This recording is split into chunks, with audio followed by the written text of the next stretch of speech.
And welcome back, everyone. Welcome back. Hope you enjoyed that break. Hope you enjoyed the brutal OST, because we have returned with the semi-finals of ESL Open Cup Asia 198. Predictions in the chat are open. You have a couple of minutes to place your bets on who you think is going to take this series and who you think is going to advance on to the grand finals. As I quickly set up the UI here, set up the nameplates.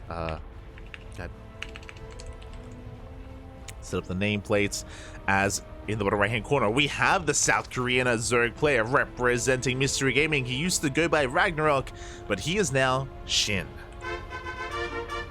I need to fix that.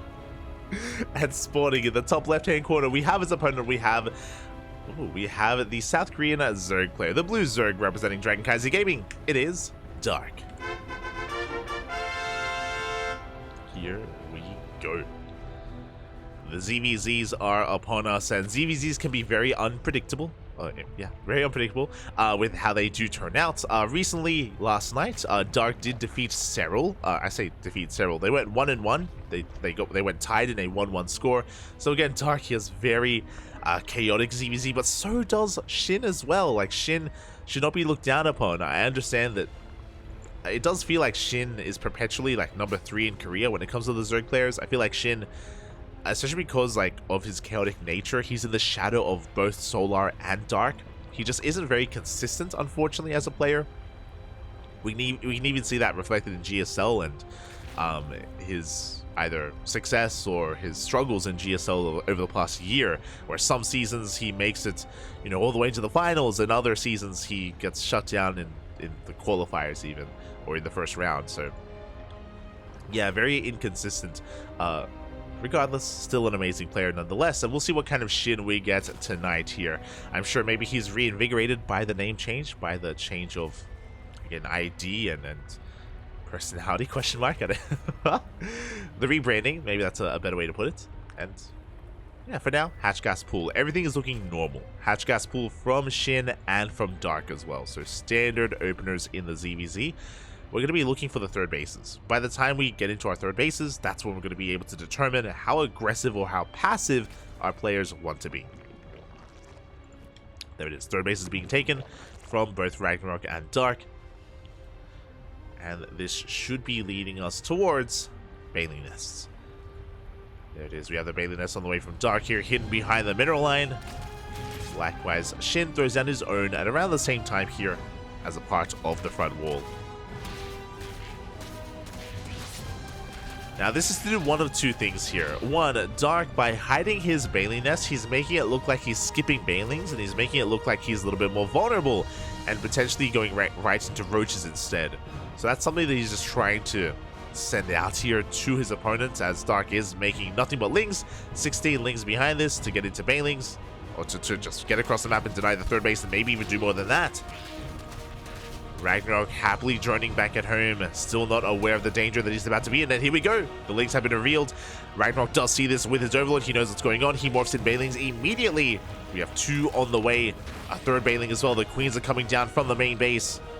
And it's going to be on SHIN to defend. The Bailings have arrived. Dark going to be applying pressure to the third base. We have, oh my god, 6 more Bailings on the way as Dark is going all in. Dark cutting workers at 26. Again, we don't want to waste our Bailings. No, the manual donation! Oh, we do waste a Bailing here from SHIN. But the punish not quite there. As SHIN is down to 0 Bailings. The Lings are flooding on forward. The Bailings as well. Ay. We will connect with the Lings and we go straight for the mineral line. As the Queen will fall. We don't get any connections here in the natural, but we instead go straight into the main. No. Very late reaction here from SHIN as well, as we force even more lost mining time. Bailings will connect. And drones are falling left and right. This is getting out of control. We have more Bailings. We have more Bailings coming in. But it's just becoming far too much. They connect. 22 drones go down. And just like that, GG gets called. Dark will take game number 1. GG. Let us go.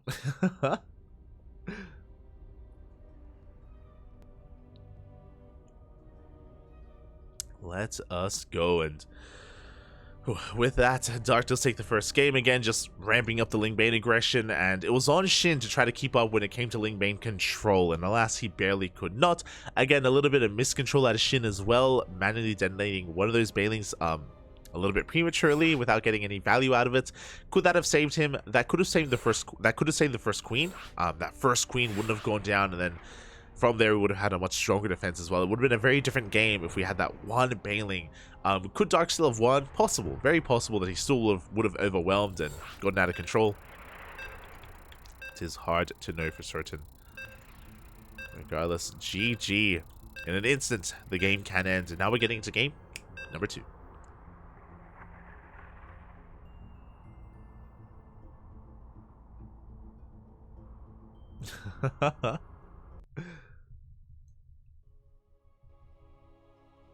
The groups for the round of 8 are out. Parting playing Rain? Oh, Rain? Let's go. Kappa. We did plan on doing I think we're doing a catch-up GSL stream tomorrow. I think we're doing a GSL customer.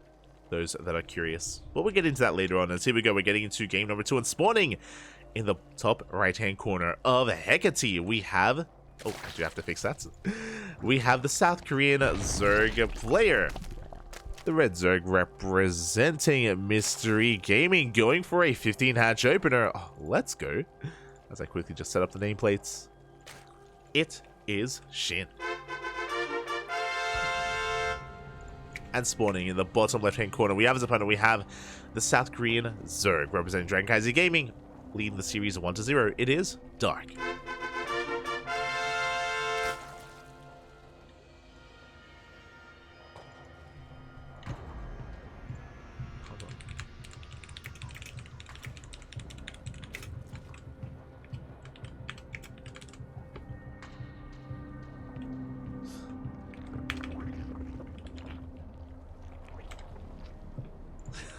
Shaking my head. Yes, we are getting into this, and basically this opener from SHIN is going to be really interesting. It's a 15-15, 15 hatch, enjoy 15 spawning pool. The reasoning for this is that you can defend with queens early on. This is a good way to get into 2-base Roach. Because the gases are being so delayed for our Red Zerg player, this typically leads into we skip Link Speed, we skip Banelings, and we go straight into Roaches instead. We go 2-base. Now, it doesn't have to be 2-base Roach. It could be 2-base Muta as well, or 2-base Spire for a faster lair. We'll see what direction we go in, as back at home, Dark is just enjoying a hatch gas pool opener, something a lot more standard, something a lot more economic. But we shall see. We shall see where our gas is being spent once Ragnarok does saturate it, as he's just going to be droning. Again, when you also go for a 15-15 like this, you skip your Lings. You're protecting with only queens.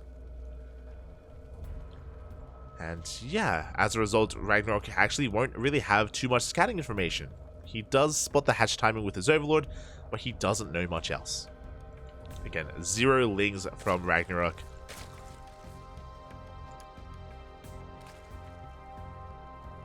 And Ling Speed is already on the way for Dark.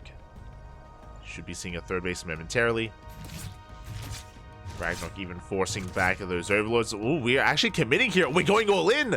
I love this response. Dark, it looks like he has identified what is going on. He notices the lack of Lings. He notices that, again, Ragnarok, he's going to be walling off here on 2 bases. Now, this is a really risky maneuver. Basically, Ragnarok is playing 2-base, whether it's 2-base Roach or 2-base Muta, undetermined yet. It could be one or the other, but he's playing 2 bases. He's going to be walling off. He won't have Lings, he won't have Banelings, but he will have a wall. And we'll see if Dark can break through that wall.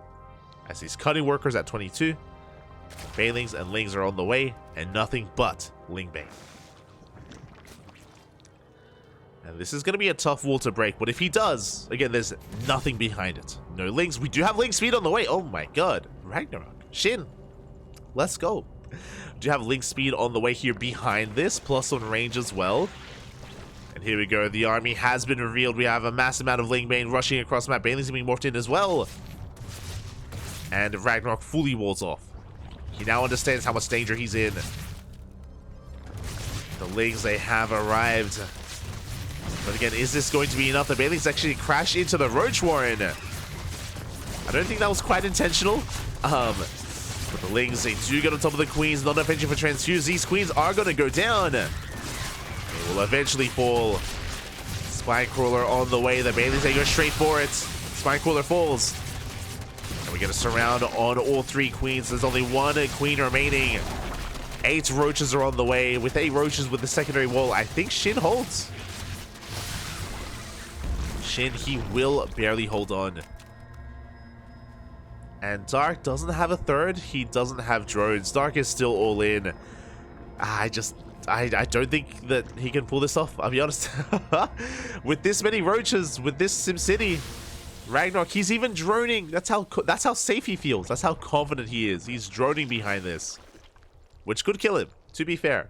These drones could end up killing him, but the Roach Ward's about to finish up. More Roaches are going to be on the way.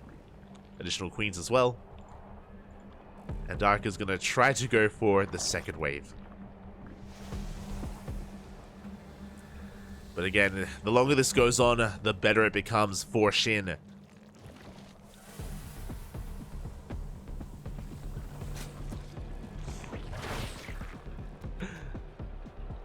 Here we go again. We do pull back. We're going towards the secondary wall instead.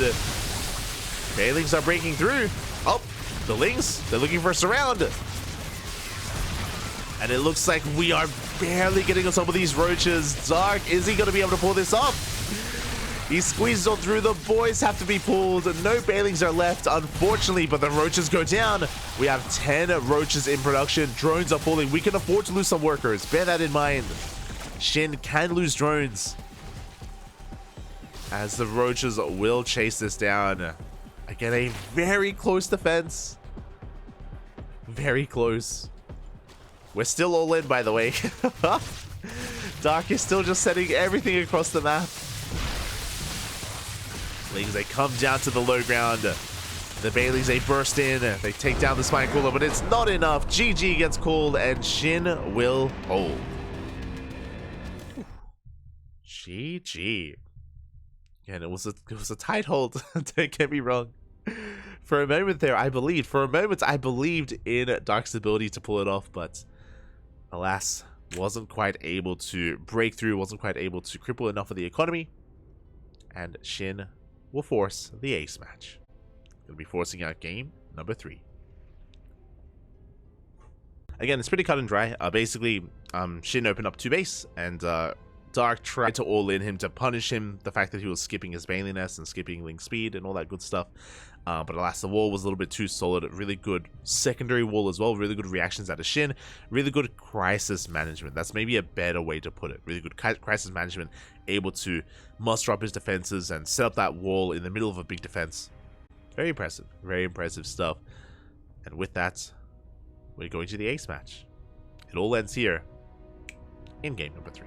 If I'm not mistaken. No shot!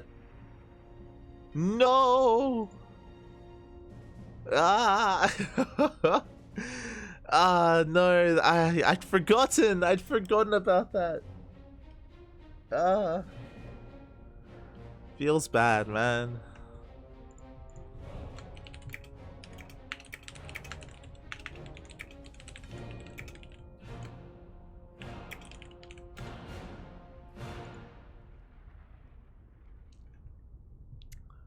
Feels bad.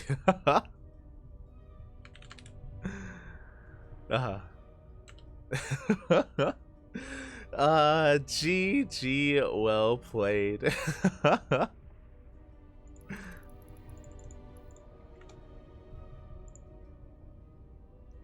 GG. I was concerned. I was very concerned as to what was happening. Well, that makes sense. It makes sense what Dark just did, actually. That he had committed to the all-in the way that he did. For those who maybe don't know, today is today is so for some explanations as to what's happening. There's a lot of banter happening in the chat. Korea versus the world. If you are familiar with what is going on, Korea versus the world has been running for the past couple of weeks, and we have been casting it. We have been casting Korea versus the world on this channel. It's called the Cursory Cup, or the Sao Shuai Cup, if you are from native to the land of China.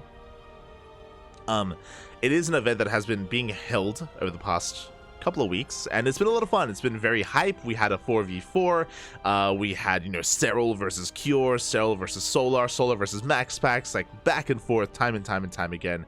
It's been very intense. It's been a lot of fun. It's been beautiful. Been beautiful to bear witness to. But the final day of Korea versus the world starts now.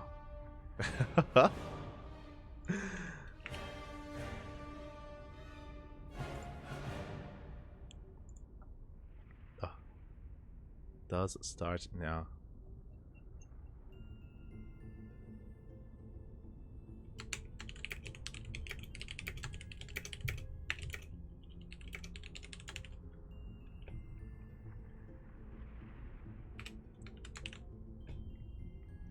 I'm just making sure. Yeah, so Korea versus the world is starting now, and Dark is playing in it. Dark is playing in Korea versus the world. So Dark forfeits. Dark is forfeiting here, which is quite a shame, but of course there's a lot of money on the line in Korea versus the world, so it makes sense that he will be playing it. It makes sense that that he will be competing in that event, and as a result, SHIN advances to the grand finals. SHIN does advance to the grand finals over over Dark, as Dark does forfeit, and it's going to be Beyond versus SHIN. Now, I'm a little bit concerned because I think they're joking about SHIN forfeiting as well, but I don't know if it's a joke. So, we're just making sure that everything is on the up and up. Just making sure that it is going to be Beyond versus SHIN in the final.